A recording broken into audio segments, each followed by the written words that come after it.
விவேக் சாருக்கு இந்த பாடல் சமர்ப்பணம். வானத்தை எட்டி நிற்கும் உயர்ந்த மரங்களை யாரிங்கு நட்டு வைத்து கொடுத்தது?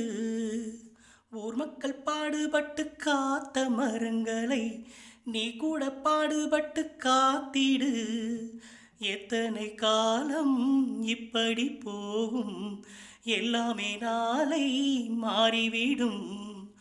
உள்ளவை எல்லாம் யாருக்கும் சொந்தம் என்றொரு வேலை கூடி வரும். ஆயிரம் கைகள் கூடட்டும், ஆனந்த ராகம் பாடட்டும். நாளைய காலம் நம்மோடு நிச்சயம் உண்டு, போராடு. வானகமும் வையகமும் உந்தன் கைகளில் நின்றாடு. புஞ்சை உண்டு நஞ்சை உண்டு, பொங்கி வரும் கங்கை உண்டு. பஞ்சம் மட்டும் இன்னும் இங்கு மாறவில்லை, நம்ம பாரதத்தின் சோத்து சண்டை தீரவில்லை.